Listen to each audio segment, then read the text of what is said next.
Hi, good evening. I'm Dr. Philip McMillan. Thank you for joining me as we tackle one of the important questions that has recently been highlighted in the USA Presidential Debate, which is about what are the risks when people in very senior positions could have issues with cognition.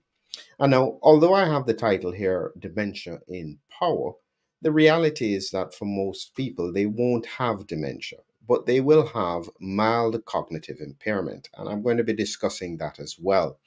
So I'll be just looking generally at this topic because it's a passion of mine. I've been researching this for over 15 years. I think that this is very relevant around COVID.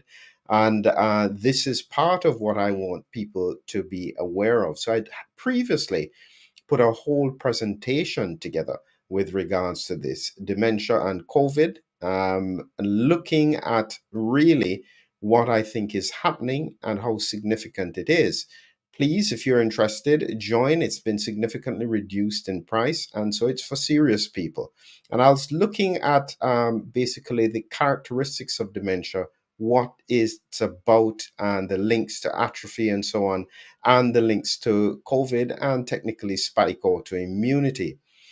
This is a big topic, and there is no easy way to highlight that we need to look at this very, very seriously because it has implications, not just in politics, but in the corporate world, in boardrooms, which are usually composed of older males who could be at similar risk and making big decisions for companies. So it has to be looked at.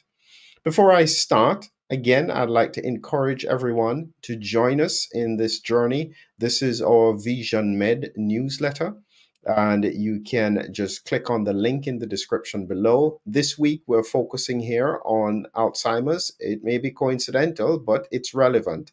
And we've done multiple newsletters like this before. And so if you want to join this journey, please click on the link in the description, as well as making sure that you click on the subscribe button.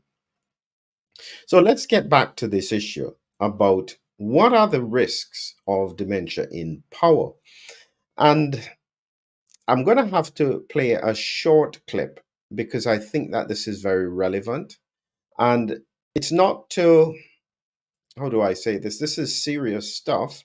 And part of the problem is that the issue can sometimes be minimized.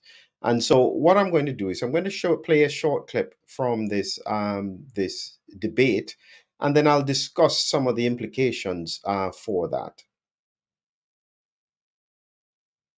Making sure that we continue to strengthen our healthcare system, making sure that we're able to make every single solitary person eligible for what I've been able to do with the COVID. Excuse me, with dealing with everything we have to do with. Look, if we finally beat Medicare. Thank you. Yeah, so I'll pause that there. And that was an important clip. I think that was probably one of the big clips, and people are using it in the political sense. From a medical point of view, what you have to realize is that both candidates are over 75 years old. And the reality is that both candidates are likely to have some risks with regards to this. And this is why I'm making the point. They're just different kinds of risk. And so when we look at mild cognitive impairment, and this is from the Alzheimer's Association here, and what they are pointing out is that when people start to have problems with their memory and thinking, it can be a sign of dementia, okay, that it can eventually go to dementia, but it is not dementia and can be caused by other health problems. And so it's important to acknowledge that even though there are some struggles there, language and so on, he's had a history of that, it doesn't mean that this is dementia. But from a clinical point of view, I would think that there is certainly an element of mild cognitive impairment, and that can be relevant even in the context of politics and the boardroom. As I said, this is not just about politics. And so there needs to be a worldwide recognition that in many companies we need to think about this because it has a relevance to the decisions that are being made. When we look at mild cognitive impairment, people start to have problems with memory and thinking, may cause difficulties, but not so much that it interferes with their everyday task. And this is the point. I don't think he has a problem. Either of them have a problem with everyday tasks, but it could be an early sign of underlying risks in relation to dementia. But it raises the point that if there are concerns with regards to cognition, what do you do? And there are some question marks about this with regards to what actually happens in the context of the boardroom. Now, in the boardroom, this is relevant in terms of corporate governance because companies expect that their board is going to be focused on performance and shareholder value.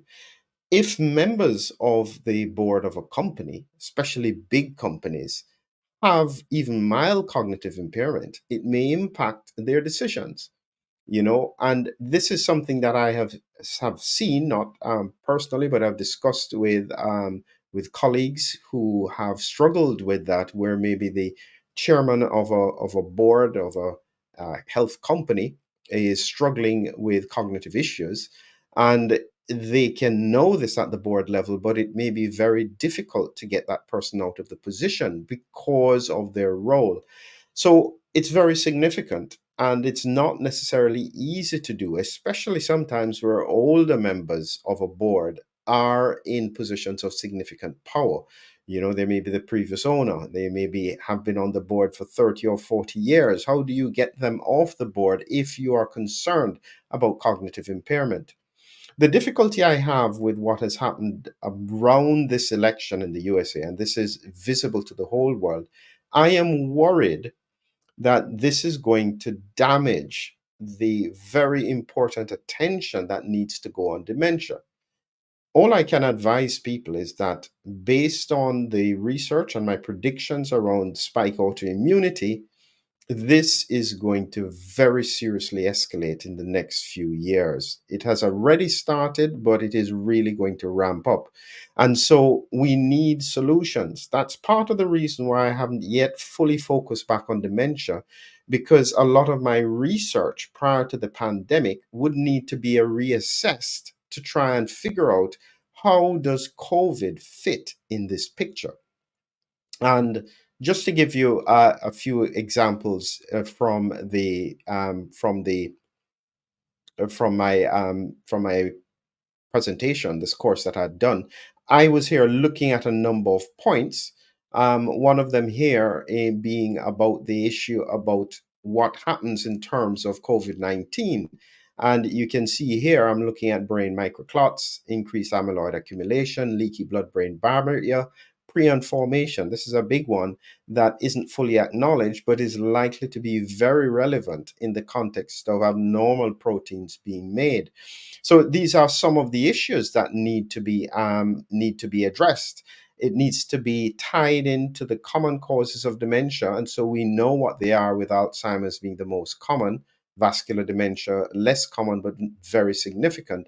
And so, how does COVID dovetail into this? These are all part of the course that I'm suggesting that you do, because it gives you a foundation of the neuropathology, just so that you have an understanding about the radiology part of things, because this is how we usually can identify stuff. And I am beginning to think that we need to start doing brain imaging on a screening basis over a certain age. Certainly, if people start to have any significant symptoms, definitely.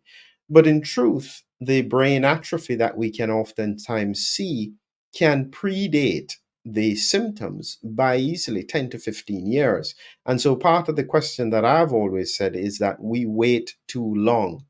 And when we look at, I've got here this is from Radiology Assistant, a good website, and they have got here different characteristics about the brain. I just wanted to show you what it probably looks like. This is one here showing brain atrophy, and you can see as you go through where there is black, this represents just fluid, cerebrospinal fluid. Normally, a normal healthy brain fills up all the space, and that these areas here, instead of them being spaces, are just like black lines. So you can see in this case, this is significant atrophy of the brain, like what we would expect in terms of, say, Alzheimer's dementia. When we compare this, and this is important to differentiate, this is now vascular dementia, and this is an MRI scan of the brain. And what you have to realize is that when you look at it, so this is looking at the Fazeka scale, where we're looking at the amount of damage to the white matter tracts around the brain. And you can see here in this MRI, there are only a few, so it's not much. And so that would be grade 1. So in grade 2, you can see that these white matter dots are more significant. They're scattered around on both sides of the brain. That is grade 2 for Zeka's score. And in grade 3, you can have no significant white matter changes. The reason why I've highlighted that is because when I think of the two candidates, if I was to predict, I would assume that maybe with one, there would be more accumulation of amyloid, so more of an Alzheimer's type picture. But in the other one, where you have increased weight, there's likely to be background conditions like hypertension, diabetes. So they're more likely to have vascular component, which can be just as significant. And that's the point that I'm making, is that just because someone doesn't have any symptoms now doesn't mean they're not going to get symptoms in the near future. That's why I think certainly the USA and other parts of the world need to reflect carefully on age. Age is important. And if we are going above a certain age, should there be screening in order to make sure that people are in a state that they will be able to carry through their full terms? This is what this has raised. And we really need to address some of these issues on a serious basis. Dementia is growing, and it's going to continue to grow very quickly, especially if we don't do strategies to mitigate them. For those people who are interested in the course, I'd want to mention to you that part of my research has been about recognizing that the pathological changes in the brain, so when we look at the brain atrophy that occurs, is that it's not easy to fix that. And this is specific to brain atrophy. So I'll show you this here again. And when you see this kind of brain atrophy, this can't easily be reversed. Okay. But just because someone has brain atrophy doesn't mean that they're going to have dementia. And so by improving the resilience of the brain, and that's where the research comes in. That's what I was focused on prior to the pandemic, is that I can't fix the pathology, but there are specific biochemical changes that occur in the brain prior to the onset of symptoms that I believe can be addressed. And so this is what I'm focused on, and hopefully will bring that in a more significant way to people who are interested or concerned about it. So, yes, as I said before, I'd encourage everyone, please remember to follow our newsletter. And if you are interested in learning more about dementia, certainly join me on this course. I'll be able to share more information about those biochemical changes in time. We have many challenges ahead, but certainly one of them for the whole world is the fact that the United States, which represents the leaders for the West, there are serious issues about cognition at the very top. This has implications not just for politics, but also in the boardroom across the world. We need to find solutions, and we need to find them fast. Hopefully, this will raise awareness as to how important it is for dementia to be addressed in a systematic way. Have a great evening.